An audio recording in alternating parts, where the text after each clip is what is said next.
എത്ര വലിയ പ്രശ്നങ്ങൾ വന്നാലും ശോധനകൾ വന്നാലും നിങ്ങൾ നശിച്ചു പോകില്ല.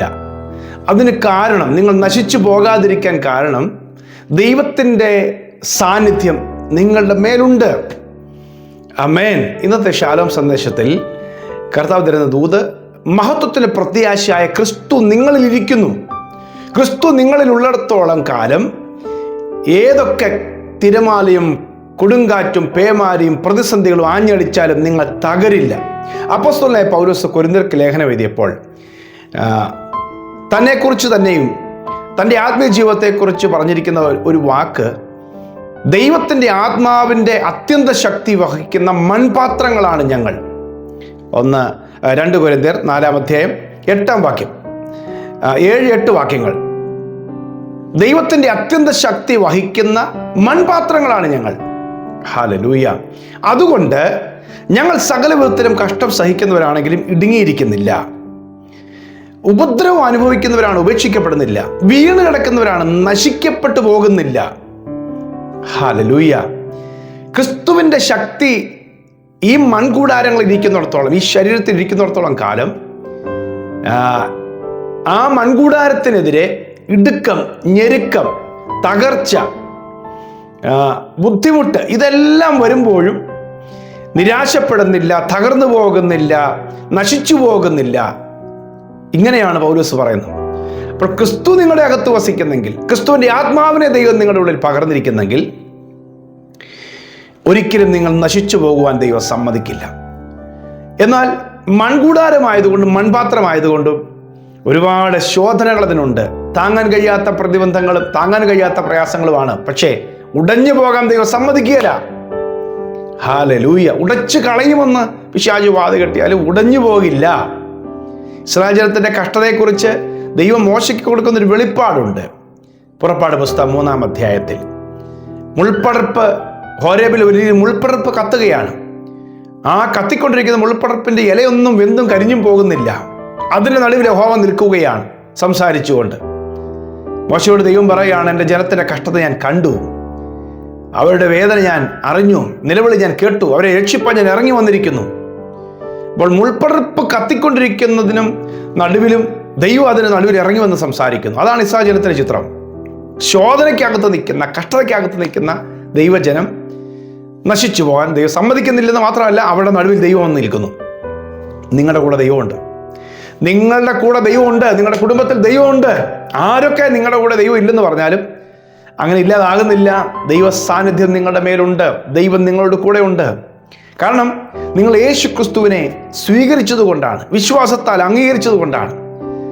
പരിശുദ്ധ ആത്മാവിനെ നിങ്ങൾ പ്രാപിച്ചവരാണെങ്കിൽ ആത്മാവ് നിങ്ങളുടെ അകത്ത് വസിക്കുന്നു. അവരോടാണ് 1 കൊരിന്ത്യർ ലേഖനം 3 അധ്യായം 16 വാക്യത്തിൽ എഴുതിയിരിക്കുന്നത്, പറയുന്നത്, നിങ്ങൾ ദൈവത്തിൻ്റെ മന്ദിരമെന്നും ദൈവത്തിൻ്റെ ആത്മാവ് നിങ്ങളിൽ വസിക്കുന്നുവെന്നും നിങ്ങൾ അറിയുന്നില്ലയോ? ഹല്ലേലൂയ. ദൈവത്തിൻ്റെ ആത്മാവിനെ പ്രാപിച്ചവർ, അവരുടെ അകത്ത് ദൈവത്തിൻ്റെ മന്ദിരമാണ് അവരുടെ ശരീരം. ഹല്ലേലൂയ.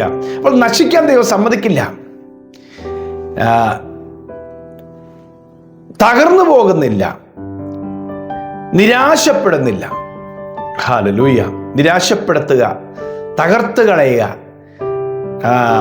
നശിപ്പിച്ച് കളയുക, ഇതൊക്കെയാണ് പിശാചിൻ്റെ പ്രവൃത്തികൾ നിങ്ങൾക്കെതിരെ അവൻ തൊടുത്തുവിടുന്നത്. പക്ഷേ അതിനൊന്നും തകരാൻ ദൈവം സമ്മതിക്കുകയില്ല. ഹല്ലേലൂയ. റോമാലേഖനം 8 അധ്യായം 35 വാക്യത്തിൽ എഴുതിയിരിക്കുന്നത്, ക്രിസ്തുവിൻ്റെ സ്നേഹത്തിൽ നിന്ന് ഞങ്ങളെ വേർപിരിക്കുന്നത് ആർ? കഷ്ടതയോ, സങ്കടമോ, ഉപദ്രവമോ, പട്ടിണിയോ, ആപത്തോ, ഇനി മരണമെന്തോ അതും ആകട്ടെ, ക്രിസ്തുവിൻ്റെ സ്നേഹത്തിൽ ഞങ്ങളെ വേർപിരിപ്പാൻ കഴിയില്ല.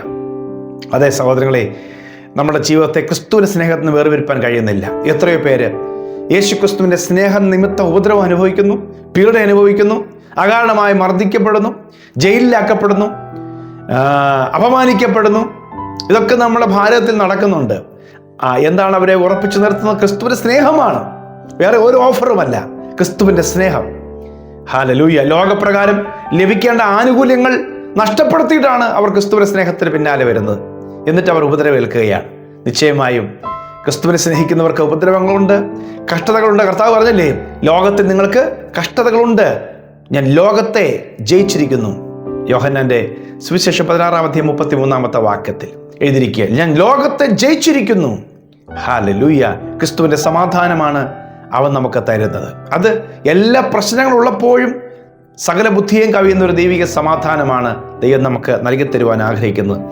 യോഹന്നാന്റെ സുവിശേഷം 14-18 വാക്യത്തിൽ ശിഷ്യന്മാർക്ക് യേശു ധൈര്യപ്പെടുത്തി പറഞ്ഞൊരു വാക്കുണ്ട്. ശിഷ്യന്മാരോട് പറയുക, ഞാൻ നിങ്ങളെ അനാഥരായി വിടുകയില്ല, ഞാൻ നിങ്ങളുടെ അടുക്കൽ വരും.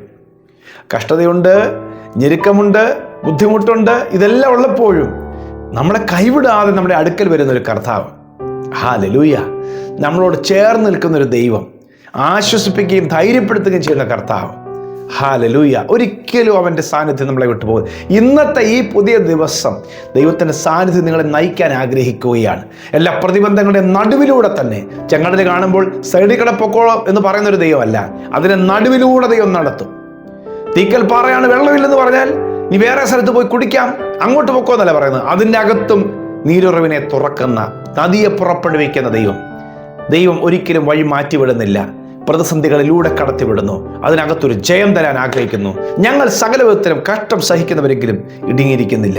കഷ്ടതകളെ വിട്ടുകൊടുകയല്ല, കഷ്ടതകളുടെ നടുവിലും ഇടുങ്ങിയിരിക്കാതെ, നശിച്ചു പോകാതെ, തകർന്നു പോകാതെ, നിരാശപ്പെടാതെ സന്തോഷമുള്ള ആത്മീയ ജീവിതം നയിക്കുവാൻ ദൈവം നിങ്ങളെ സഹായിക്കും. ഞാൻ നിങ്ങൾക്ക് വേണ്ടി അതിനുവേണ്ടി പ്രാർത്ഥിക്കാൻ ആഗ്രഹിക്കുന്നു. സകല വിധത്തിലും കഷ്ടതകളുണ്ടെങ്കിലും ഇടുങ്ങിയിരിക്കില്ല. എല്ലാ ഇടുക്കങ്ങളും, എല്ലാ ഞെരുക്കങ്ങളും, എല്ലാ നിരാശകളും കർത്താവ് എടുത്തു കളയട്ടെ യേശുവിൻ്റെ നാമത്തിൽ. പ്രിയ കർത്താവേ, ഈ വചനം കേട്ടുകൊണ്ടിരിക്കുന്ന എൻ്റെ പ്രിയപ്പെട്ടവർക്ക് ഞാൻ പ്രാർത്ഥിക്കുമ്പോൾ അവർ കടന്നു പോകുന്ന എല്ലാ ഇടുക്കങ്ങളും ഞെരുക്കങ്ങളും മാറിപ്പോകട്ടെ. കർത്താവിൻ്റെ വലിയ സാന്നിധ്യം അവരെ മൂടുന്നതിനായി നന്ദി കർത്താവ്. സകല വിധത്തിലുള്ള കഷ്ടതയുള്ളപ്പോഴും കർത്താവ് കൈവിടാതെ ആ പ്രതിബന്ധങ്ങളുടെ നടുവിലേക്ക് ഇറങ്ങി വന്ന് ഈ മക്കളെ സഹായിക്കുന്നതിനായി നന്ദി യേശുവേ. അപ്പാ, അവിടുന്ന് ഈ മക്കളുടെ ഉള്ളിൽ വസിക്കുന്നതിനായി നന്ദി. പരിശുദ്ധാത്മാവേ, ഈ മക്കളുടെ ശരീരത്തെ അവിടുത്തെ കൂടാരമാക്കി രൂപാന്തരപ്പെടുത്തി, അവിടുത്തെ മന്ദിരമാക്കി രൂപാന്തരപ്പെടുത്തി അവിടുന്ന് വാസം ചെയ്യണമേ കർത്താവേ. ഈ മക്കൾക്കെതിരെ നിൽക്കുന്ന സകല പ്രതിബന്ധങ്ങളും മാറിപ്പോകട്ടെ, വഴികൾ തുറന്നു വരട്ടെ കർത്താവെ. വിടുതലിൻ്റെ ദിവസമാക്കി ദിവസം തീർക്കട്ടെ യേശുവിൻ നാമത്തിൽ തന്നെ. ആമേൻ, ആമേൻ. കർത്താവ് കൂടെയുണ്ട്. എല്ലാ പ്രതിബന്ധങ്ങളിലും തകർന്നു പോകാതെ മുന്നോട്ട് പോകാൻ ദൈവം സഹായിക്കും. ഈ സന്ദേശം നിങ്ങൾ കുറച്ച് പേർ കൂടെ ഷെയർ ചെയ്യണം. God bless you. Have A beautiful day.